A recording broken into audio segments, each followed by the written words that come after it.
Hello and welcome, everybody. So, my name is Steven, and this is the show where we bring together HR experts like these three to break down some of the most fundamental topics in the industry. Today, we're going to be talking about employee retention, and I'm going to go ahead and intro each of our guests right now. We have with us Braden Richards, who's a process and training coordinator at SED SLC. We have CED. CED. Thank you, thank you, thank you. We have Ramon Robinson with us as well, who is a senior HR consultant and career coach. And last but not least, we have Tanner Pierce, who is an HR generalist at Pierce Services. And that was the hardest part of this entire conversation with only one mistake. So we are off to a good start. Let's talk about employee retention. This is such a huge topic right now. I feel like my LinkedIn feed, Twitter, everybody's been talking about retention, resignation, turnover, all these topics. So I'm excited to jump into it. But Ramon, I'd love if you could just start us off on, give your best pitch to small business owners, one-person HR teams. Why should they be thinking about employee retention, and why should they be looking at maybe their own retention rate? So the best reasons, or some of the best outcomes of looking at employee retention is one, it has to do with your employer brand. So that's from the company's perspective.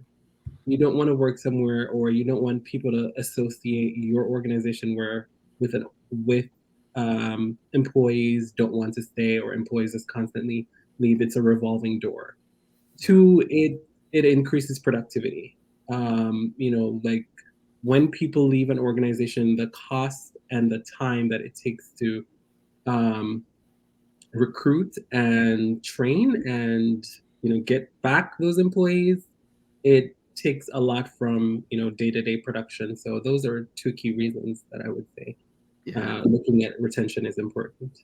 Yeah, love it. Braden or Tanner, I'll let you jump in too. I mean, what do you guys think in your businesses? Why do you think about retention? Why are you concerned with it? Why should others be as well?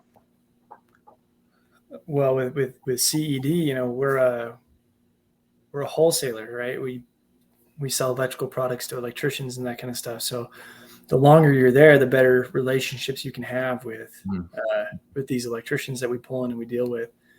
I mean, we have one guy kind of going to toot CED's horn here a little bit, at least our location. We've had one guy there he's come up on 43 years. Wow. Yeah, I mean, it's crazy. He's been there. It opened in 1979. He's been there since 1980. And no one has the relationships that he has, right? And it's because he's been there for so long. Yeah. So retention for CED, especially, is with our salespeople, is we want them there as long as possible so that they can build those relationships with the people that we work with. I mean, our guys, they know our contractors or our customers' birthdays. They know their kids' birthdays, their anniversaries when they got married. That's the kind of relationships that we're hoping to have. And not only that, but they know it for the other people around in the warehouse. And you can't have that unless they've been around.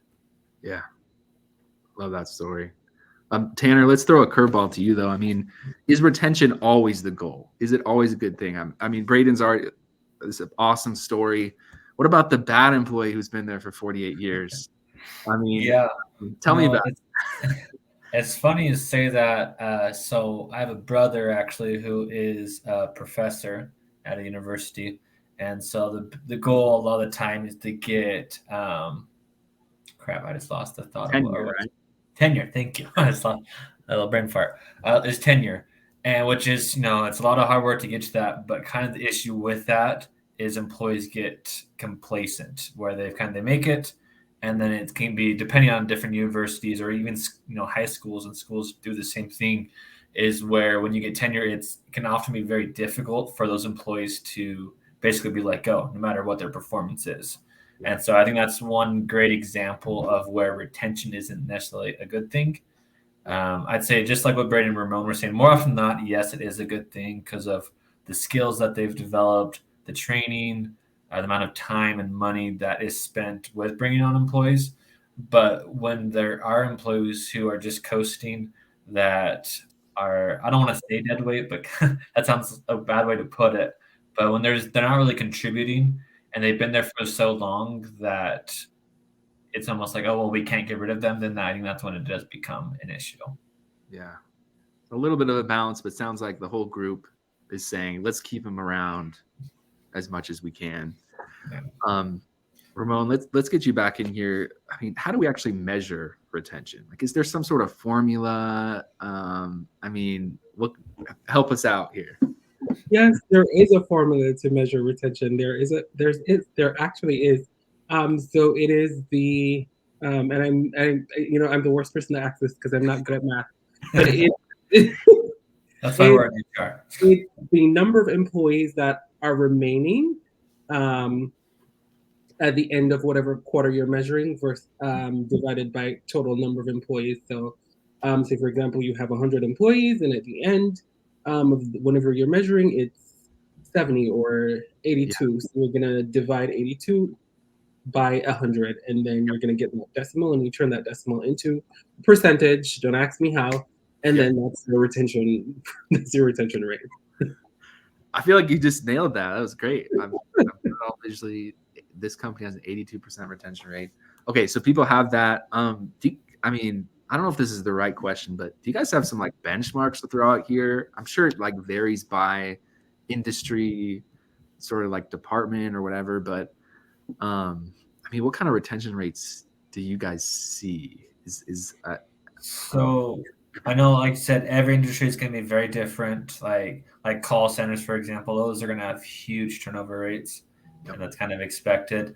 From what I've seen, I think 80%. It's funny that Ramon used the example, but I think 80%, or I guess some people might do the inverse, like the 20%, however you want to look at it, is like the 20% turnover rate, whatever, is kind of for a yearly mark is what companies shoot for. But again, it's hard to have a broad brush just because every industry is going to be different. Yeah.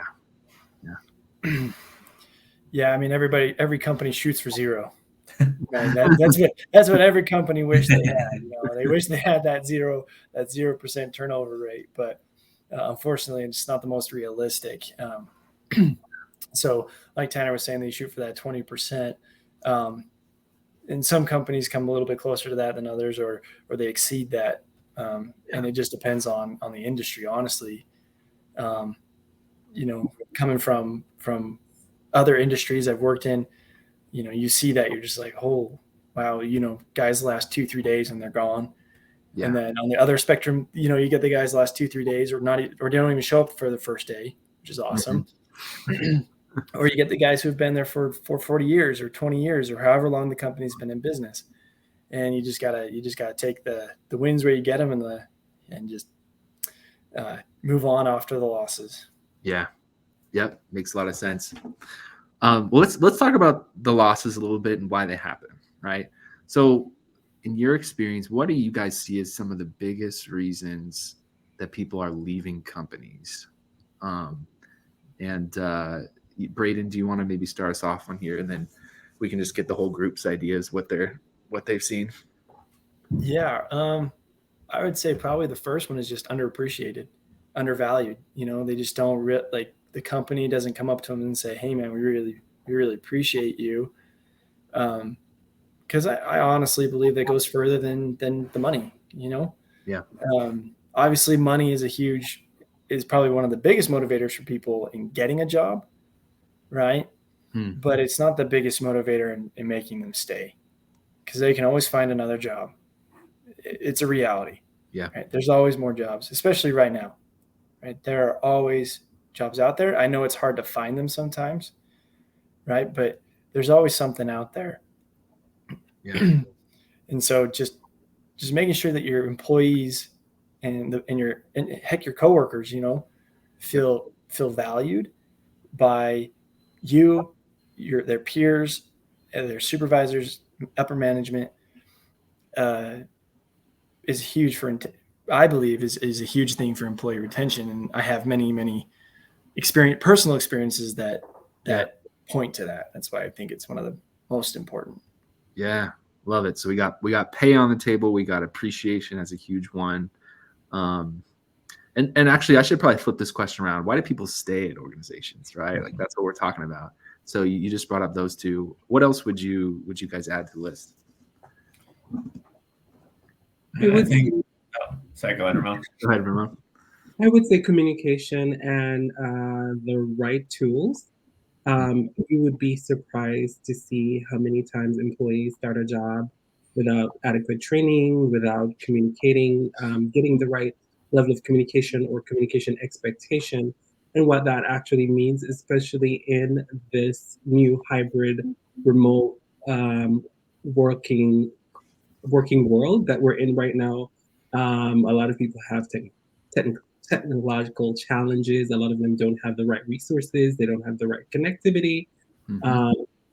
And it has become a greater challenge. Like this was something that organizations didn't have to think about before today. So I would say like that has been like one of, like I was looking at an article, and that has been like a top contributor in like turnover even in the remote workforce, because we're providing the work-life balance, we're providing the compensation, we're doing everything that we can do, but you just don't have the tools to do the job. So a lot of people get frustrated, and they leave because of that.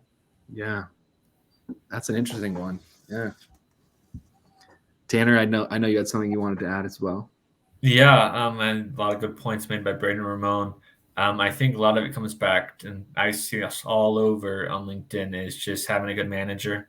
Now, what makes up a good manager? There's a lot of things that go into it. You talk about like communication, feeling appreciated, having opportunities to grow.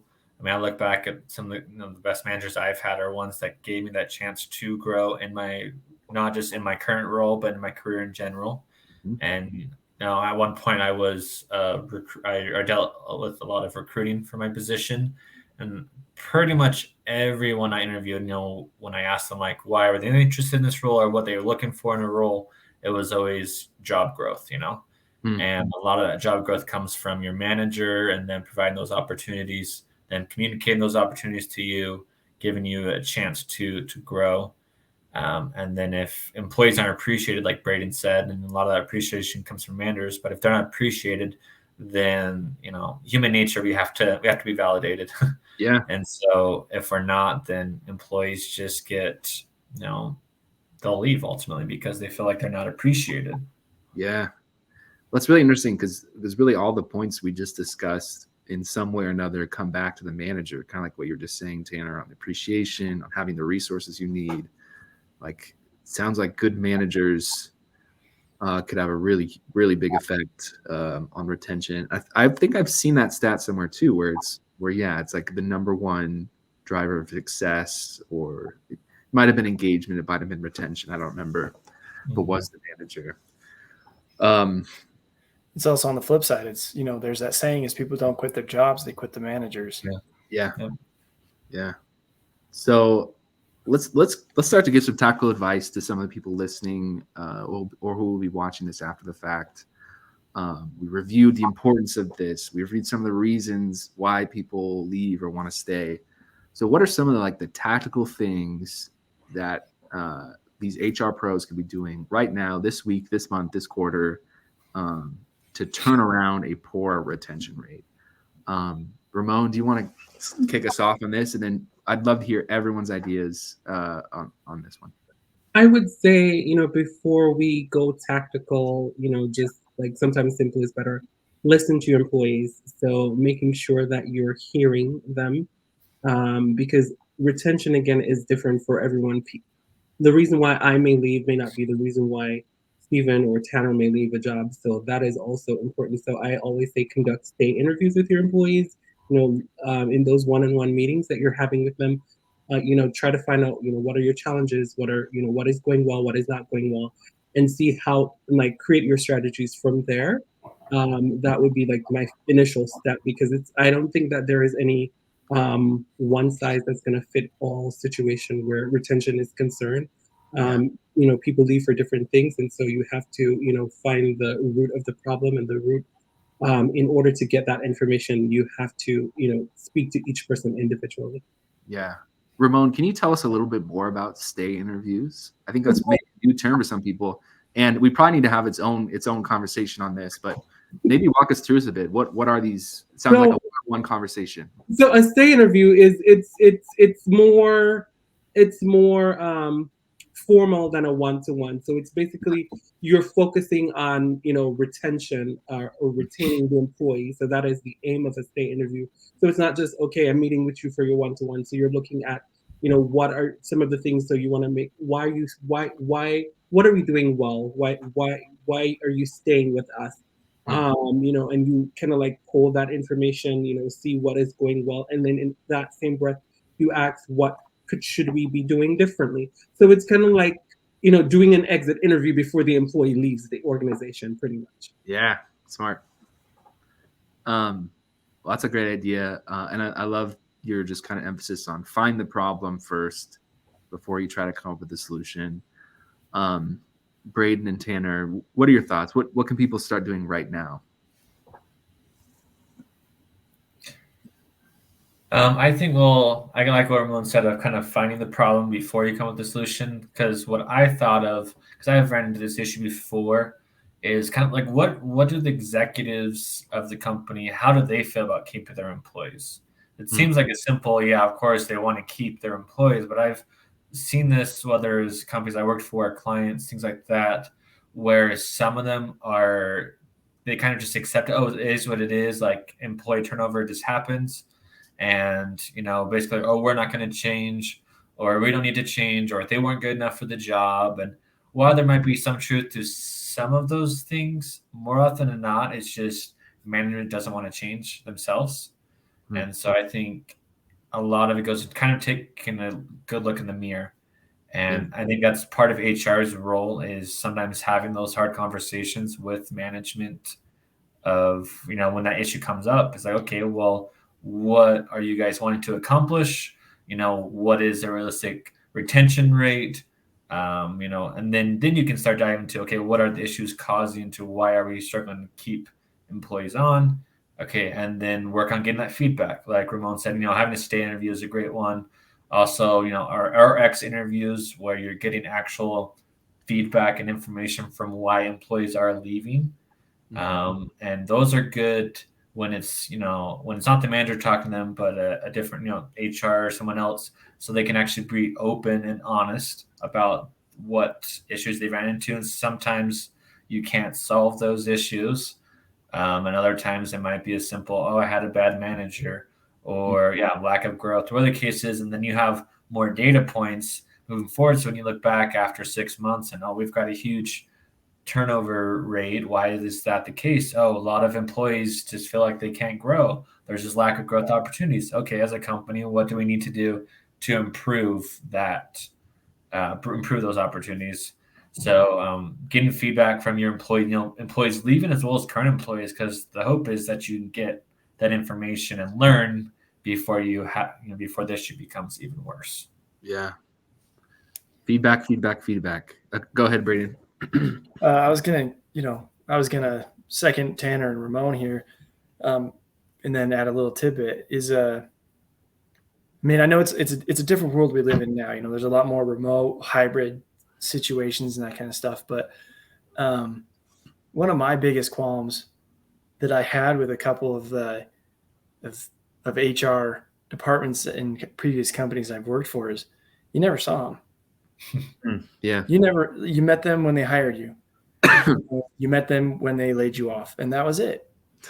And people feared HR. Like they were scared to see HR walking the floor because like, oh no, someone's getting in the boot, or like, oh, who's the newbie, kind of a thing. And so go out there, be seen, go and talk to people, get to know them. Right. And that's been one of my favorite things of where I am now is that's my job. Yeah. Like, I've documented processes, I create trainings, and I get their input, and I go and talk to them. And recently I was given like talent acquisition as well and that kind of stuff. And I go and talk to people in the warehouse all the time. Yeah. I consider some of them my friends, and if you can go out and do that and they see that you're present, like even if it's just calling them for a quick 5-minute, hey, how was your weekend on a remote call? Just like, hey man, just wanted to chat with you for a second. Just how was your weekend? I think that can go a long way. Yeah. No, that's definitely powerful. I love how we kind of have some formal options on the table with stay interviews, exit interviews, right? Meeting with senior leadership. And we also have kind of that informal angle too, Braden, that you just brought in there, which is so important to get that feedback. Let's address a scenario together. And this will be kind of our last major topic. And then we always let everyone have kind of a final piece of wisdom that they can share at the end. So start thinking of that, but we won't get ahead of ourselves. Yeah, it's got to be good. But let's talk about a scenario where, Braden, one of those friends or someone in the warehouse or whatever has decided they're going to leave, and they approach you or their manager or whoever with that 2 weeks notice. At that point, is there anything you can do to retain them? And let's say they're an awesome employee, by the way. This is 100% someone you wish were around for 48 years. What tools do we have in the tool bucket to bring that person back? What would you do? Well, I was hoping you wouldn't ask this question of me, honestly, because it's probably one of the most difficult ones to answer. My experience is that when someone gives their 2 weeks, they're pretty dead set on leaving. It's very, very rarely that you can bring them back around. Yeah. And everybody gives the atypical answer or the typical answers of oh, well, we'll give you a bigger salary, or, we'll give you more paid time off, or, they give all of these things, but that's not what they're looking for. Yeah. They're looking for change. They're looking for something that we're not offering at that time. And the only thing you can do with that is, find out why. And if it's something quick you can change it. But I found that 99% of the time, if they've given their 2 weeks, you're not changing their mind, which is unfortunate, but there are tools that you can use. I'm still a little bit newer to that side of things. Yeah. Unfortunately, I've been stuck with a lot more of just plugging through resumes, which, but that's where I'm at currently in my experience right now. Yeah. But speaking from personal experience, even I worked as a restoration mason here in Salt Lake for 2 years, and I gave them my 2 weeks, and like, well, what can we do to keep you? Can we give you this opportunity, that opportunity? We'll increase your pay. And I was like, guys, it's not about the pay. Yeah. It's about the work environment that I'm living in, Yeah. And so I just change quickly. That's not a quick fix. Like a culture. Yeah. Yeah. I mean, it's obviously a little sobering thought there.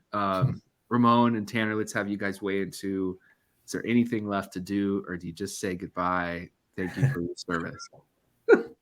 Yeah, thank you. I mean, I hate to make it more sober, but I kind of agree, or I really agree with what Braden said. And I think he said like 95% is throwing that out, and to say those 5% that stay, in my experience, you give another 3 or 4 months and they're probably gone still. Yeah. Again, it's probably not good advice because people are like, oh, well, what are we supposed to do in that situation? For me, it's just seeing the big picture of, okay, you have this rock star employee and you're going to lose them, and you start throwing everything at the kitchen sink to get them, come back. But ultimately, you need to take a big picture and, okay, why are we losing this rock star employee? On our end, they're doing everything that they're supposed to. They're a great employee, but why do they now want us? And so I think as a company, that's what you need to take a step back and look at. Because honestly, you ask them, okay, like, what do we need? What can we change? Yeah, can we pay you more? Change your manager, whatever the case is. And in my experience, employees, especially when their foot's 1 foot out the door, oftentimes won't even be fully transparent why they're leaving.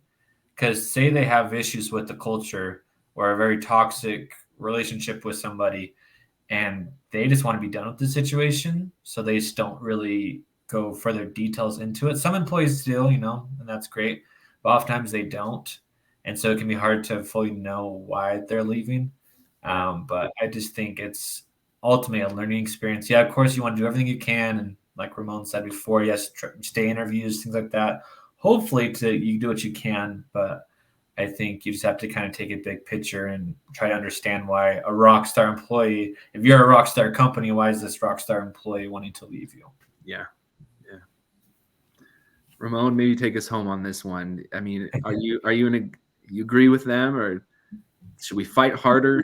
There's, Some good news. Right? there's always something you can do. There is something that you can do. You can thank them for, being an awesome employee, and, ask them to, sit with them and, make sure that that exit conversation is, worthwhile, and get, as much information as you can get. Like Tanner said, they may not want to, but just like, I always phrase things a certain way, kind of like, like a sales way, or kind of like just trying to like smooth them over. We're gonna, you were a great employee, so you want to tell them the truth. You were the best employee that we had, and in order for us to attract talent, like, you want to see where we went wrong with you. Yeah. And so you look at it from that angle. You explain the why to them, because it's not just that you're gonna lie and you're just gonna try to sweet talk somebody, but you want to make sure that you're getting accurate information, and you truly see what they're leaving. And sometimes they may say, there's nothing else that you could have done. I've been here for 3 to 5 years, and a better opportunity came up with another company that I've always wanted to work for, or my career is going into a different level, in a different direction, and that option is not here in the company. And then that way you also will feel, like you will get the answers that you need, and you're just like, okay, we really did well by this employee, and so there's nothing that we could have done. It's just the work relationship has expired, and so like that is also helpful as well. Yeah. No, I think it's great. That's a great tone to bring into it. I do want to shout out Amy really quick, who is listening while she preps dinner. She really appreciated all your comments, and so am I. That was our last major topic, so we're gonna What do go. you think, Stephen? What do I think? Yeah, I want to hear what you think, man. I'm in the same boat as you guys, honestly. Unless I think there could be some really emotional situations where someone is leaving because something bad has happened and they feel like they have to go. They don't know how to handle the situation. I've never seen that necessarily in a company. I think those people can maybe be helped a little bit and say, hey, just wait a little bit. Like, we're going to help you out. But every time I've left a company or seen colleagues leave, it's very premeditated. They usually have a different position lined up, and they're excited, right? They're excited to leave. And it's more of a logical decision than anything else. So those are my general thoughts on it. I think you guys, I agree with you. Okay, this is the moment now. This is the mic drop moment. We keep it short and sweet. Write a haiku, whatever. It's gotta, in a sentence or two, what is your final piece of advice for the people listening or who are going to watch this later about employee retention? How can they improve their employee retention? Ramon, let's have you kick us off, and then we'll go to Tanner and Braden. You can have the last word. Sure. Be intentional about employee retention. So have metrics. It is a metric related. We measure it in metrics, so have metrics. So if you were 20% last year, you may want to say, okay, we want to be 15% next year. And have that at the forefront of your mind, and make sure that you listen to your employees. That is going to go a long way. That is how you're going to help reduce your or help increase your retention. Tanner? Be aware. I think that's one of the most important things as an HR team member, is just being aware of what's going on with your team members, with the company. By being aware, it helps you to fix issues or solve issues before they arise to the point that they want to leave. And so just being aware of your employees, their needs, like Ramon say, listening and being proactive and helping employees instead of just waiting to put fires out and waiting for them to leave. Yeah. Braden, last thought.